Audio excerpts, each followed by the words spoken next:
America का चीन पर 10% टैरिफ कम करने का ऐलान। ट्रंप ने कहा चीन पर टैरिफ 57% से कम होकर 47% हो जाएगा। अमेरिका और चीन के सुदूर के दरमियान मुलाकात। दोनों रहनुमाओं की मुलाकात 1 घंटा 40 मिनट जारी रही।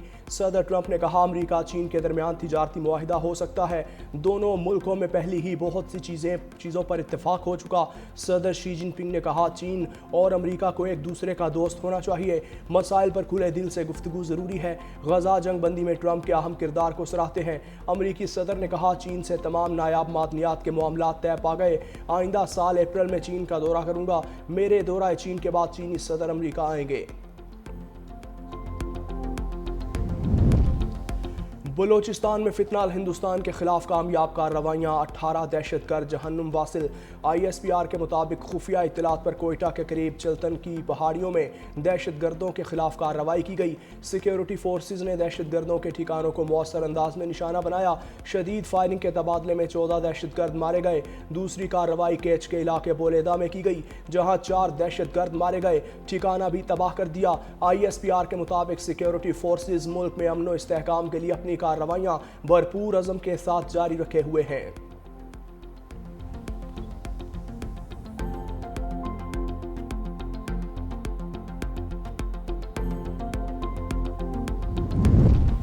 खैबर पख्तूनख्वा से सेनेट की जनरल नशिस्त पर ज़िमनी इंतखाब के लिए वोटिंग जारी। एहसानुल्लाह खान ने पहला वोट कास्ट किया। पोलिंग शाम 4 बजे तक जारी रहेगी। ताज मोहम्मद आफरीदी, खुरम ज़ीशान और इरफान सलीम मद्दे मुकाबिल हैं। खुरम ज़ीशान PTI के उम्मीदवार, ताज मोहम्मद आफरीदी अपोजिशन के मुश्तरका उम्मीदवार, जबकि इरफान सलीम का ताल्लुक भी पाकिस्तान तहरीक इंसाफ से है। ये नशिस्त सिबली फराज की नाअहली की वजह से खाली हुई थी।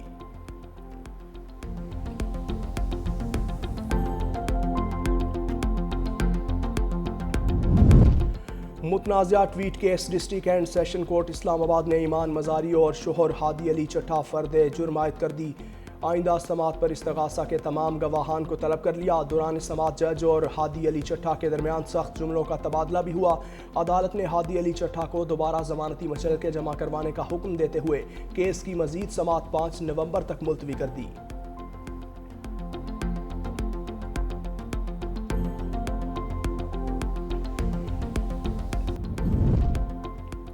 और शहर कायद में ई चालान का तीसरा रोज़ शहरियों के 6,979 चालान हुए। शहरियों के चालान की मालियत तकरीबन 3 करोड़ है। ई चालान का तीसरा रोज़ शहरियों पर भारी रहा। 3 रोज़ में होने वाले चालान की तादाद 12,942 तक जा पहुंची। पहले रोज़ 6 घंटे में 2,622, दूसरे रोज़ 4,301 चालान हुए थे।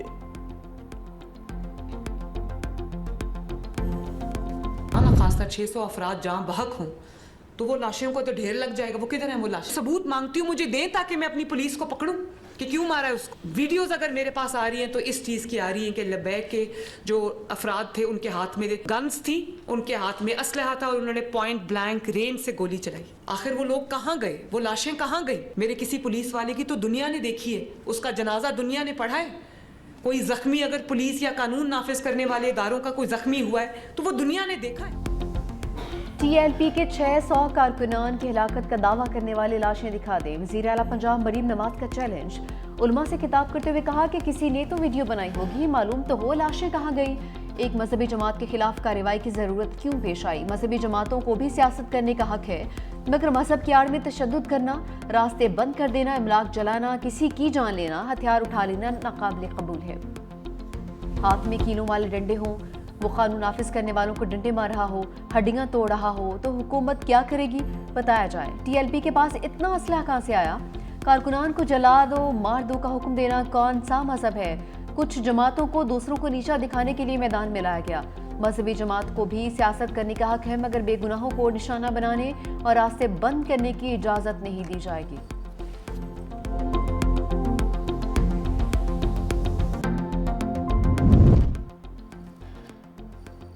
JUI और PTI में अपोजिशन लीडर के लिए महमूद अजगज़ई के नाम पर इत्तफाक। PTI वफ़द की मौलाना फजल रहमान की रिहाइशगाह आमद।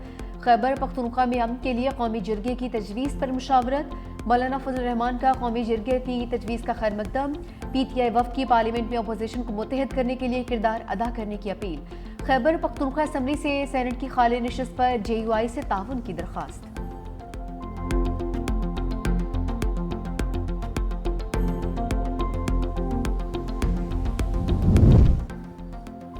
महमूद अचकजई के लिए ओपोजिशन लीडर बनने में रुकावट। स्पीकर कौमी असम्बली ने अचकजई की तकरीर का रिकॉर्ड मंगवा लिया। अदलिया और अफवाज मुखालिफ तकरीर का कानूनी जायजा जारी। आइन के आर्टिकल 62 और 63 की रोशनी में तकरीर का जायजा। ईवान में अफवाज या आला अदलिया पर तनकीद के खिलाफ आइन तस्वुर की जाएगी। अय्याज सादिक ने ताहाल ओपोजिशन लीडर की तकर्रुरी का फैसला नहीं किया।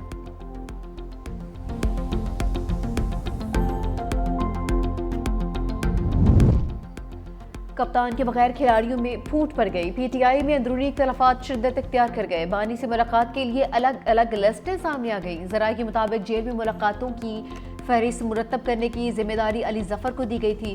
सलमान अकरम राजा ने एक और लिस्ट जारी कर दी। दोनों लिस्टों में एक एक नाम का फर्क है।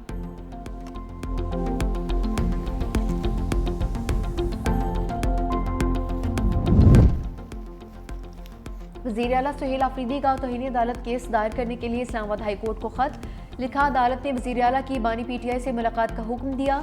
जेल इंतजामिया ने मिलने की इजाज़त नहीं दी। तौहीन अदालत का केस जमा करवाने के लिए हमें अदालती हुक्मनामे की अटेस्टेड कॉपी फराहम नहीं की गई। केस को आगे बढ़ाने के लिए हुक्मनामे की कॉपी फराहम की जाए।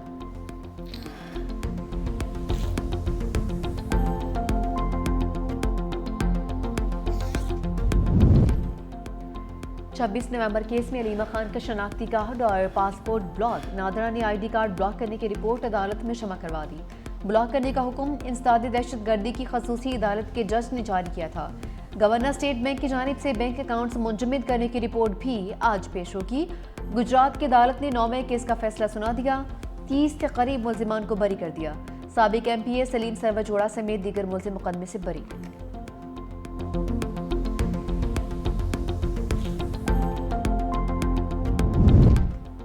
शिबली फराज की खाली निशिस्त पर सेनेट इलेक्शन आज होगा। सेनेट की खाली निशिस्त पर इलेक्शन रोकने की सदा मुस्तरद। सुप्रीम कोर्ट के आईनी बेंच ने पेशावर हाई कोर्ट का फैसला कलअदम करार दिया। ANP का इंतखाबात में हिस्सा न लेने का फैसला। अरकान असम्बली नहीं जाएंगे। तर्जुमान के मुताबिक जिस जमात की वाज़ेह अक्सरियत है उसी का सेनेटर बनना चाहिए।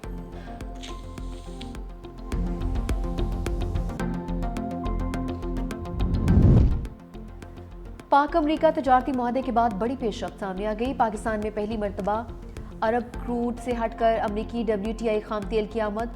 अमरीकी बहरी जहाज पाकिस्तानी बंदरगाह पर लंगर अंदाज। कार्गो बहरी जहाज MT पेगासस सिनर्जेको के ऑयल टर्मिनल पर लंगर अंदाज हुआ।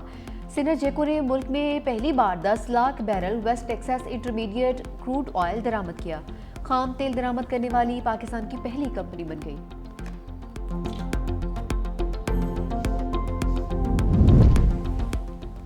पाक बहरिया हर किस्म के रवायती और गैर रिवायती चैलेंजेस से निपटने के लिए हमा वक्त तैयार है।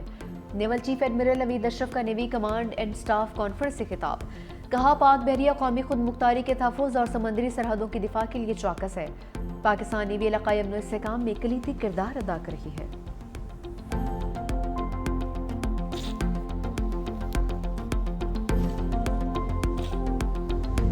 ब्रिज आज से पब्लिक के लिए खोल दी गई है। हुकूमत सिंध की जानिब से जो वादे किए गए थे 1 बाय 1 तमाम उन वादों को पूरा किया जा रहा है। कराची को वो हर सहूलत दी जाएगी। कराची के शहरियों को वो हर फैसिलिटी दी जाएगी जो कि किसी भी अच्छे शहर के शहरियों को दी जानी चाहिए। कराची के शहरियों के लिए अच्छी खबर। ताज हैदर ब्रिज ट्रैफिक के लिए खोल दिया गया। सीनियर वजीर सिंध शर्जील मेमन ने कहा, सिंध हुकूमत ने जो वादे किए उनको पूरा किया जा रहा है। पुराने जाम सादिक ब्रिज को तोड़कर स्टेट ऑफ द आर्ट पुल बनाया जा रहा है। वर्ल्ड बैंक के इश्तराक से येलो लाइन BRT बनाने जा रहे हैं। अगर ट्रैफिक कवानीन की खिलाफ वर्जी नहीं होगी तो चालान नहीं होगा। तनकीद करने वाले पैदा ही तनकीद करने के लिए हुए हैं। अफगानिस्तान भारत की प्रॉक्सी बन चुका। पाकिस्तानी फौज किसी भी जारियत का मुंह तोड़ जवाब देगी।